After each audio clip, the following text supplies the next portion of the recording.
아, 2026년을 시작하면서 여러분들과 함께 하나님의 손길이라는 제목으로 묵상을 다시 시작합니다. 2020년 코로나가 시작됐을 때 아마 목회자들뿐만 아니라 모든 교인들이 절망감을 많이 느꼈을 것 같아요. 예배드릴 수 없다. 그런데 하나님은 우리들에게 예상치 않은 큰 축복을 주셨습니다. 모이지 않아도 예배할 수 있는 방법과 특권, 그게 바로 아침 묵상이었습니다. 저에게는, 우리 만나 교인들에게는, 특히 묵상을 따라하는 모든 분들에게는 정말 영적으로 성장할 수 있는 귀한 계기를 맞이하지 않았나. 어찌하다 보니 하나님의 라는 그런 시리즈를 가지고 묵상 책을 내게 됐나요? 하나님의 숨결, 하나님의 음성, 하나님의 시선, 그리고 제 마음속에 생각난 게 하나님의 손길이었어요. 매일 우리들이 묵상을 시작할 때마다 하나님의 손길을 느낄 수 있다면 얼마나 큰 축복일까? 하나님의 손길이 우리와 함께 할 수 있다면 얼마나 큰 축복일까? 이번 2026년도에는 조금 다르게 편성을 해보았습니다. 1년 365일이 아니라 1년 300일 정도 주일을 제외한, 주일은 교회에서 예배드리고 월, 화, 수, 목, 금, 토 말씀을 묵상하는 그런 기회가 될 것 같아요. 이번에는 특히 저에게는 특별한 게 따로 말씀을 어렵게 준비하지 않고 제가 쓴 묵상 글을 제가 이렇게 풀어가는 형식이 될 것 같아요. 왜 그게 가능한가? 지난 20여 년 동안 만나교회에서 함께했던 변화산의 메시지를 우리들이 함께 나누기 때문에 그래요. 20년간 우리들이 함께했던 변화산 메시지를 365개로 나누었고 300여 개의 묵상으로 여러분들에게 다가갑니다. 그때의 그 느낌, 변화산을 함께했던 여러분들의 감동, 변화산을 함께 올랐던 여러분들의 역사들을 우리 다시 한번 리마인드 할 수 있는 그런 시간들이 되지 않을까. 하나님의 손길, 2026년 1월 1일에 만납시다.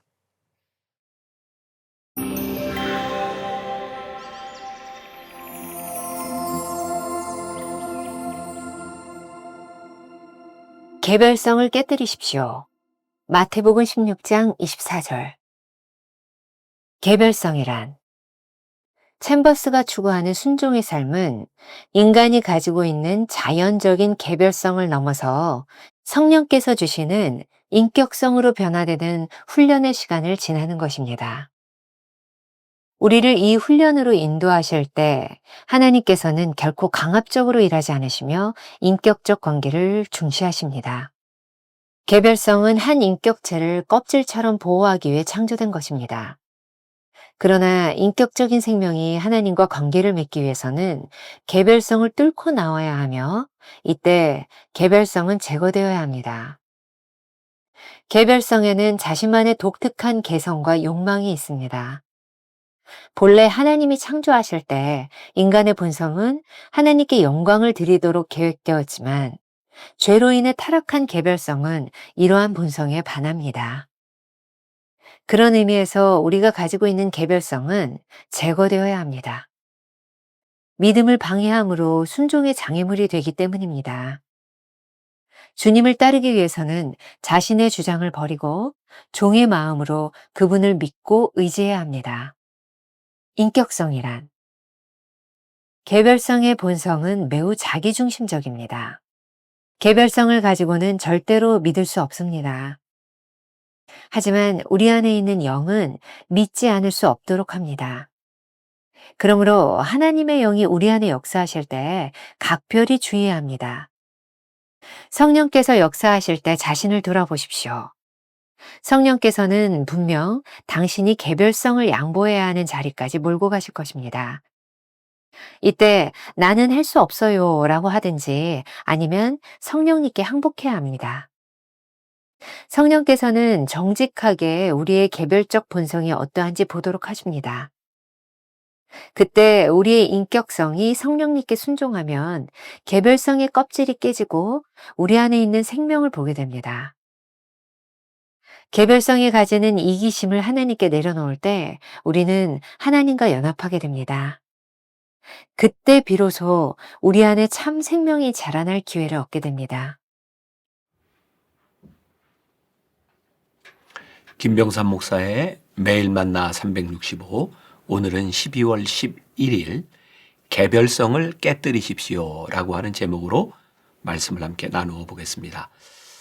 제가 계속 요 며칠 말씀을 묵상하고 인도하면서 여러분들에게 좀 죄송한 마음이 있습니다.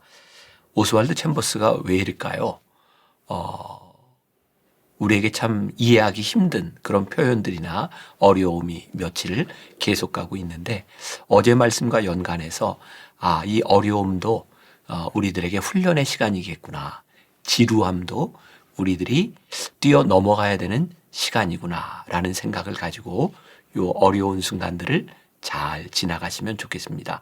그런데 중간중간 참 중요한 단어들, 중요한 개념들이 있습니다. 여러분들이 그걸 좀 익히고 또 여러분들의 삶에 적용한다면 도움이 많이 될 것 같습니다. 자, 오늘도 그렇게 쉽지는 않습니다. 첫 번째 주제, 개별성이란.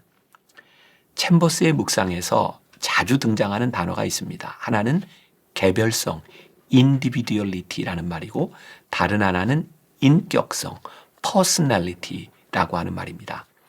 이 둘의 관계를 잘 이해하는 것은 주님은 나의 최고봉 전체를 이해하는데 아주 유용합니다.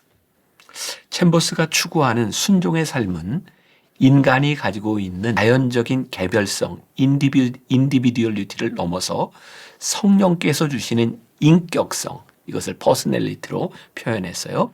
인격성으로 변화되는 훈련의 시간을 지나가는 것입니다.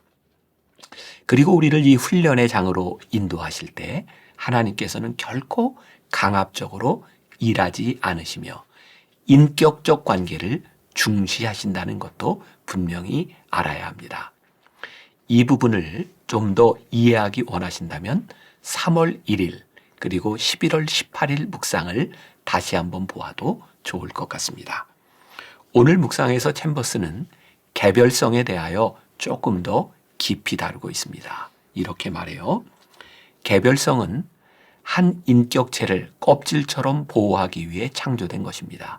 그러나 인격적인 생명이 하나님과 관계를 맺기 위해서는 개별성을 뚫고 나와야 하며, 이때 개별성은 제거되어야 합니다. 오늘 묵상은 어제 묵상과 아주 밀접하게 연결되어 있습니다. 훈련의 과정을 통해 육적인 의지가 하나님의 뜻에 순종하게 되었다면 개별적인 본성이 깨어지는 과정을 통과해야 하나님과의 인격적 관계로 나아가게 됩니다. 오스왈드 챔버스의 창세기에 나오는 글이 오늘 묵상을 이해하는 데 도움이 될 것 같습니다. 우리는 고집과 개별성을 신성화하는 경향이 있다. 나아가 그것을 우리의 능력이라고 부르기도 한다. 그러나 우리가 의지의 힘이라고 부르는 것을 하나님께서는 가장 경멸할 만한 약점이라고 보신다. 가장 위대한 의지를 지닌 분은 우리 주 예수 그리스도시다. 그럼에도 그분은 자신의 의지를 우리가 행하시는 의지의 개념에서 절대로 행사하지 않으셨다. 예수님의 삶은 온유함과 순종이었다. 우리 주님께는 독자적인 것이나 자신의 의지로 가득 찬 것이나 자기 주장 같은 것이 없으셨다. 주님께서는 나는 마음이 온유하고 겸손하니 나의 멍에를 메고 내게 예수 그리스도께서는 당신에게 온유하고 겸손한 영을 주실 수 없다. 우리는 이 멍에, 곧 주님의 멍에를 메고 배워야 한다. 하나님은 우리를 다 개별적으로 만드셨고 그 개별성에는 자신만의 독특한 개성과 욕망이 있습니다. 본래 하나님이 창조하실 때 인간의 본성은 하나님께 영광을 드리도록 계획되었지만 죄로 인해 타락한 개별성은 이러한 본래적 본성에 반하는 것입니다. 그런 의미에서 우리가 가지고 있는 개별성이 제거되어야 한다는 말입니다. 개별성이 살아있으면 늘 마음속에서 나는 믿을 수 없어 라고 말하죠. 즉 믿음을 방해함으로 순종의 장애물이 되는 것입니다. 마태복음 16장 24절에서 주님께서 제자들을 향해 제자의 도에 대하여 말씀하셨습니다. 나를 따라오려거든 자기를 부인하고. 개별성을 가진 채로 주님을 따라갈 수는 없다는 말씀입니다. 주님을 따르기 위해서는 자신의 주장을 버리고 종의 마음으로 그분을 믿고 의지해야 합니다. 우리가 기억해야 될 한 줄 노트. 개별성의 껍질에서 나오는 것은 자신의 권리를 포기하고 순종할 자세를 갖는다는 의미입니다. 두 번째 주제, 인격성이란. 개별성의 본성은 아주 자기중심적입니다. 자기 독립성을 주장하면 개별성은 영적인 삶을 방해하는 가장 큰 장애물입니다. 이 부분을 존 스토트의 기독교의 기본 진리에서 잘 설명해 주고 있습니다. 이렇게 말합니다. 누구든지 자기 목숨을 잃으면 구원하리라. 마가복음 8장 35절을 인용해서 여기서 목숨이라는 말은 육체적 생명도 영혼도 아니고 우리 자아를 나타낸다.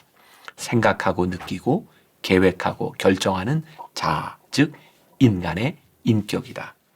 따라서 자신을 그리스도께 위탁하는 사람은 자신을 잃는 것이다.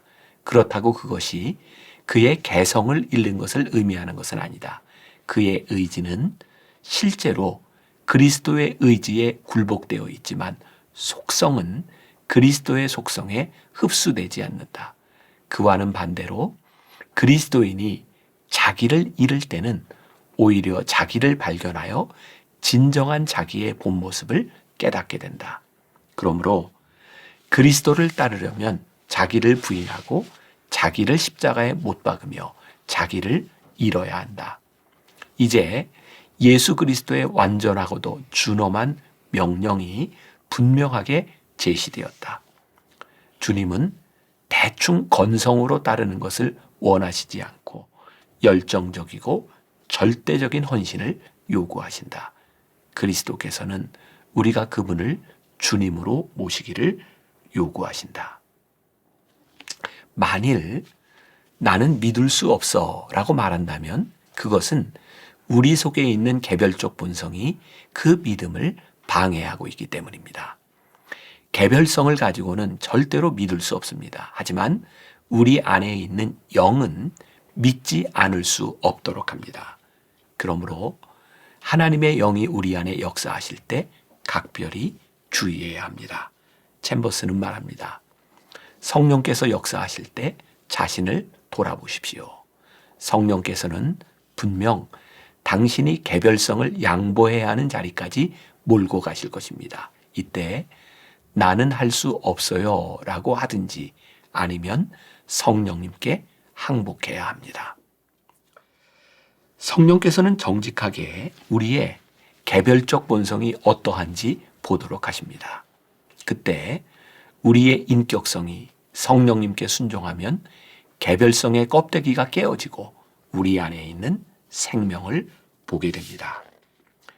인격성은 우리의 믿음을 도와주는 것이 아니라 우리의 자아를 깨뜨리도록 합니다. 개별성이 가지는 이기심을 하나님께 내려놓을 때 우리는 하나님과 연합하게 됩니다. 자기를 부인한다는 말은 자신의 독립적인 권리를 포기하는 것입니다. 그때 비로소 우리 안에 참 생명이 자라날 기회를 얻게 됩니다. 우리가 기억해야 될 한 줄 노트. 지극히 자기중심적인 개별성이 깨어지지 않으면 순종하는 삶을 살 수 없습니다. 성령께서는 우리를 자기 부인의 자리로 인도하십니다. 오늘 하루 이런 질문을 가지고 살아봅시다. 당신의 내면에서 주장하는 소리를 들으십시오. 그 외침은 자기 주장인가요? 아니면 자기 부인인가요? 기도하겠습니다. 오늘 말씀은 오늘 우리들에게 강력하게 요청합니다. 너희들이 너희들 속에 있는 개별성을 깨뜨리라. 자기 주장을 내려놓으라. 우리 안에 자기 생각을 깨뜨리라. 자기 주장을 내려놓으라. 계속해서 우리들에게 말씀하고 있습니다. 성령께서 우리 안에 들어오셔서 성령께서 우리의 개별성을 깨뜨릴 때 우리는 하나님 앞에 순종하는 삶을 살게 됩니다. 오늘 우리에게 주어지는 모든 상황들 가운데서 우리는 자기를 부인하고 사는가 아니면 나를 내려놓는가 생각하고 고민하고 묵상하는 하루가 되게 하여 주옵시고 우리의 개별성이 깨어지고 인격성이 살아 역사하는 하나님의 사람들이 되게 하여 주옵소서. 예수님의 이름으로 기도했습니다. 개별성이 껍질에서 나온다는 것은 자신의 권리를 포기하고 순종할 자세를 갖는다는 의미입니다. 지극히 자기중심적인 개별성이 깨어지지 않으면 순종하는 삶을 살 수 없습니다. 성령께서는 우리를 자기 부인의 자리로 인도하십니다. 당신의 내면에서 주장하는 소리를 들으십시오.